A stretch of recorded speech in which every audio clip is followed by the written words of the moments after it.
Simba es un proyecto gratuito de promoción de la lectura. Ayúdanos a que nuestros libros lleguen a más gente compartiendo lecturas en las redes sociales. Si puedes y quieres, también puedes hacer una donación para mantener el proyecto y posibilitar que nuestra biblioteca siga creciendo.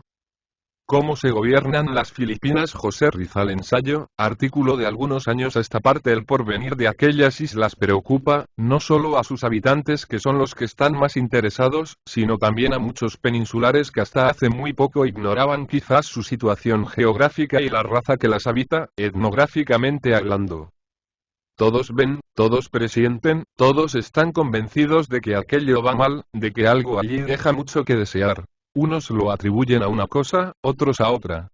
Los mismos partidarios del gobierno allí imperante convienen en que existen males necesarios, sin sospechar que caen en una gran ridiculez o en un atraso de ideas lamentable. Decirle a un enfermo que su enfermedad es necesaria y que no debe tratar de combatirla es volver a los primitivos tiempos de la medicina, es confesarse impotente. Médico que diga tal cosa a su paciente, debe aconsejarle consulte otras lumbreras.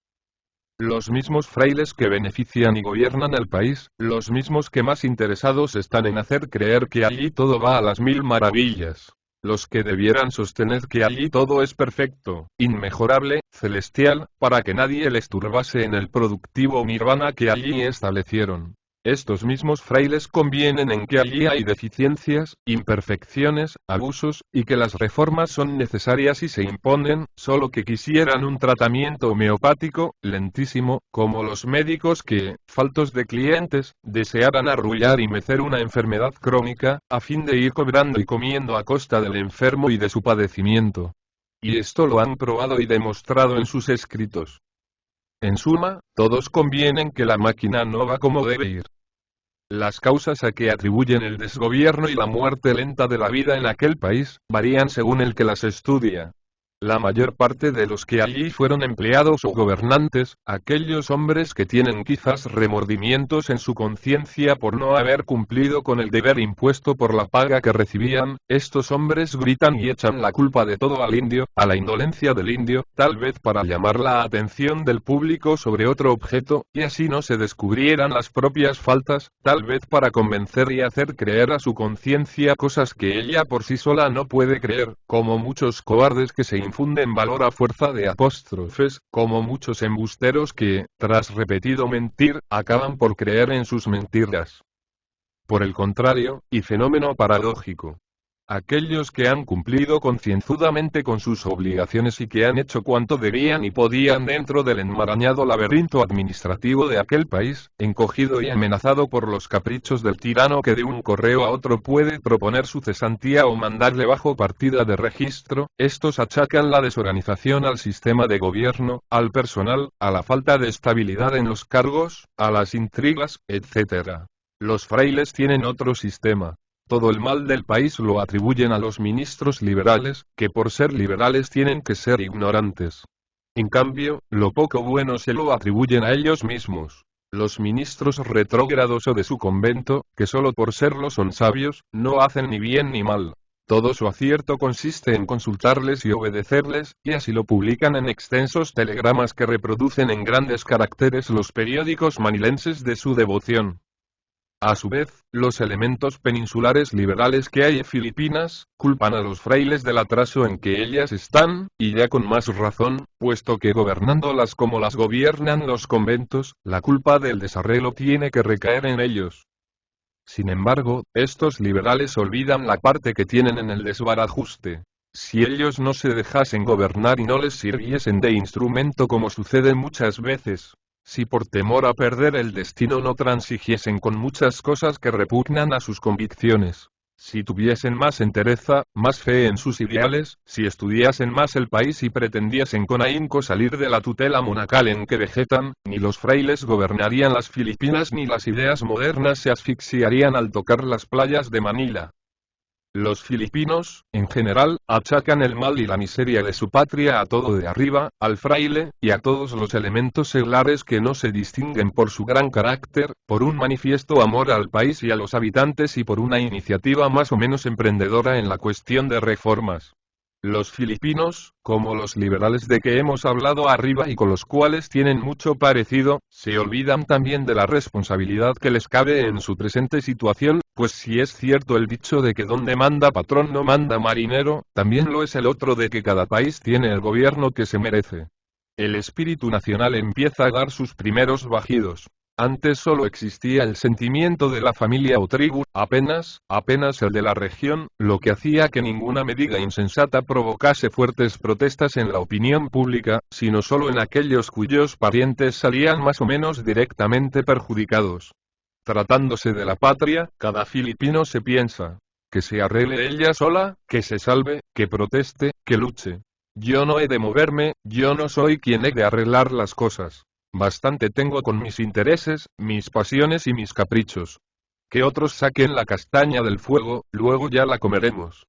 Los filipinos parecen ignorar que el triunfo es el hijo de la lucha, que la alegría es la flor de muchos sufrimientos y privaciones, y que toda redención supone martirio y sacrificio. Creen que con lamentarse, cruzarse de brazos y dejar que las cosas continúen su curso han cumplido con su deber. Otros, es verdad, pretenden hacer algo más y dan consejos pesimistas o desconsoladores. Aconsejan que no se haga nada. Hay, sin embargo, quienes empiezan a ver claro y ponen de su parte todo lo que pueden. Los extranjeros, entre los cuales ponemos en primera línea a los chinos, se ríen de todo lo que pasa y aprovechan las faltas y defectos de gobernados y gobernantes para utilizarlos. Son los más felices. Vienen cuando quieren, se quedan todo el tiempo que les place, y se van cuando les acomoda. No les ligan ningún deber para el país ni les importa que el gobierno sea más o menos serio, ni que sus habitantes sean más o menos esclavos. Como la langosta, talan el campo sin cuidarse del sembrador ni del terreno. Lo más triste es que haya peninsulares y filipinos que se parezcan a estas langostas en su manera de pensar y obrar. Nosotros creemos que todos tienen, en parte, razón.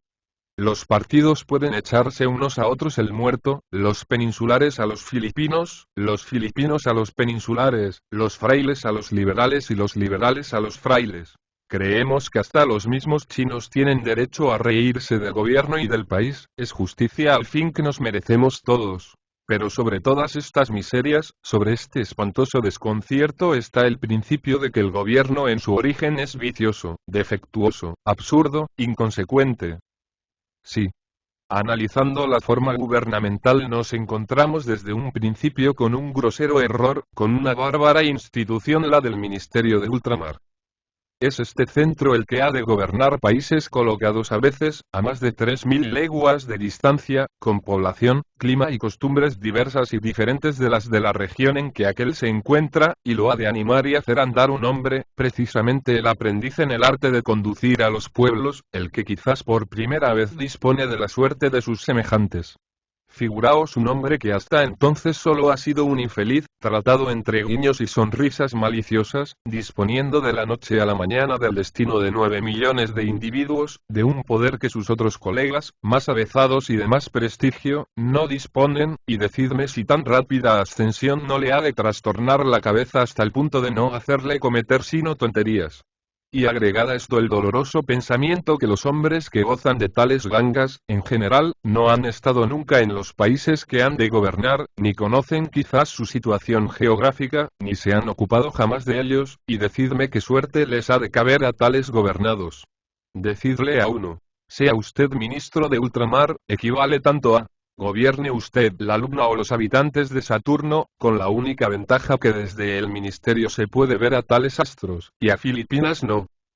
A veces damos con un aprendiz a ministro, hombre de conciencia y de razón, y como tal desea estudiar la cartera que tiene entre manos, si es que el temor a la crisis le deja tranquilo en los pocos ratos libres en que no dicta cesantías ni nombramientos.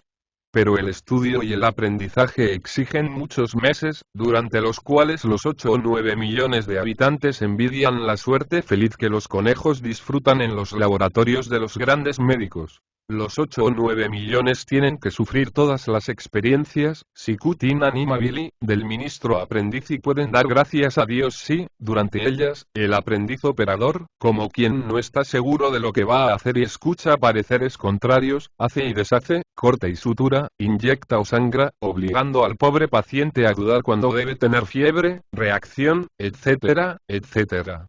Pero lo que sucede comúnmente es que nos encontramos ya con un ministro aprendiz que tiene formado criterio, el criterio de no aprender nada ni hacer nada de nuevo. Peor es meneallo, se dicen para sí. Hasta ahora el mecanismo no ha estallado, no vayamos a meternos ahora a compositores y todo lo echemos a perder. Ha podido continuar hasta aquí, ¿por qué no continuará hasta que venga una crisis? Yo ya no volveré a ser ministro de ultramar. Hay que confesar que semejantes hombres son muy honrados y proceden con toda conciencia. La culpa no es de ellos, sino del que les coloca en semejante aprieto. Todo lo bueno que pueden hacer es, en efecto, no hacer nada. Cuando dejen la cartera, tendrán la conciencia limpia y el corazón latirá con regularidad. Han cumplido con su deber. Nemo dat quod non habet.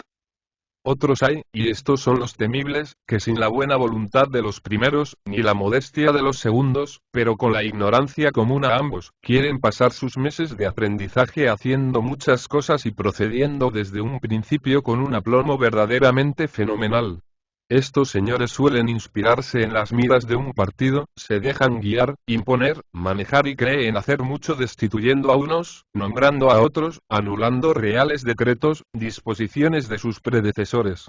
Creen ser algo cuando en realidad no son más que mandatarios y obedientes servidores. Estos mortales felices dejan el poder, felices y satisfechos, creyendo haber sido grandes gobernantes. Sin embargo, ministros ha habido que suplieron la falta de conocimientos prácticos con su perspicacia, desenredaron intrigas con la rectitud de su carácter, adivinaron el mal y pensaron en combatirlo. De 2 o 3 se recuerdan los nombres y Filipinas lamenta que muchas de sus reformas se hayan quedado en proyecto. De tantos ministros como hemos tenido, solo uno parece que ha estado en ultramar, no estamos muy seguros. No conocemos ninguno que antes de tomar la cartera se haya dado a conocer por estar enterado de las cosas de las colonias. Ocasión ha habido en que se ofreció tal cartera a un distinguido señor, y este declinar y decir honradamente que nada entendía de colonias. Y nótese que el último empleado que ha estado en ultramar pretende estar al corriente de todo, conocer todo al dedillo y puede presentar 4 o 5 programas a falta de uno. Aquel señor ha tenido este valor se necesita para confesarse ignorante en un país donde el último barbero sabe hacer la crítica de una situación, y este valor dice mucho en pro de la honradez de aquel aristócrata. Pero lo han tenido de igual manera los otros a quienes se ofreció tan apetitoso puesto. Después del ministro de ultramar está el capitán general de Filipinas, el autócrata, el virrey, el único español que dispone de mayor poder en la tierra, sin exceptuar al rey mismo, y también el de menor responsabilidad de todos. Mandar a 8 millones de súbditos sumisos, obedientes y dóciles. Ser señor de vidas, honras y haciendas.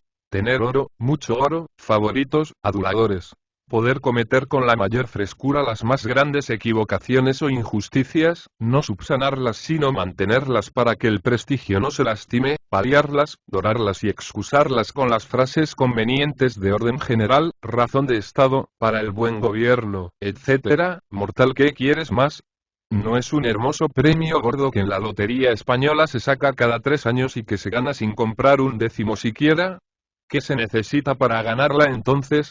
Ser quizás el mejor español de la península, tener, como el presidente de los Estados Unidos, los sufragios de todos, ser considerado como el más sabio, el más prudente, el más virtuoso, el más honrado de todos. Porque tanto poder y tanta dicha dados a un solo hombre, deben suponer cualidades poco menos que divinas y merecimientos por el estilo. Un hombre que se permite disponer de la suerte de sus semejantes debe ser justo como Dios y como él, incorruptible e infalible. Para gobernar pueblos que no conoce ni comprende, debe poseer un talento genial y conocimientos extraordinarios.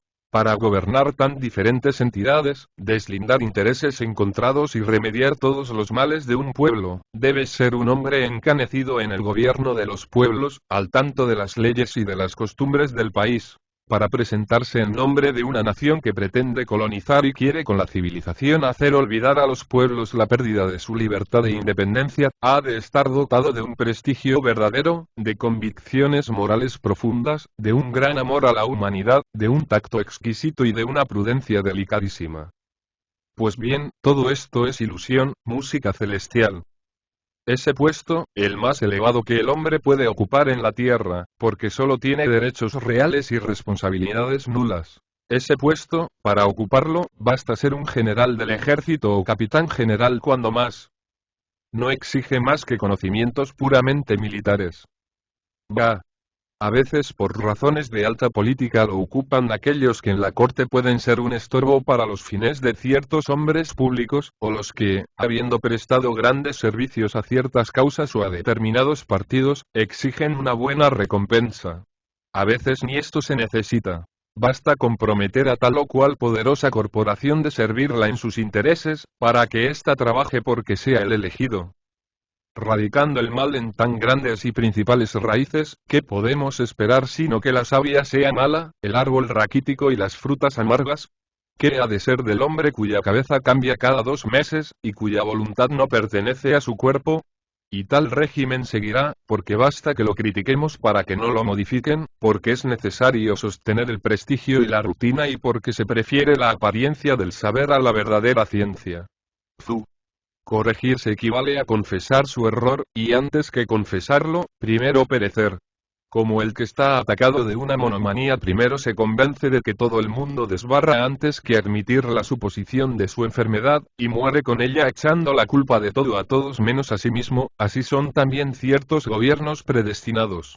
Sálvese la rutina y piérdanse las colonias. La Solidaridad 45, 15 de diciembre de 1890. Pul.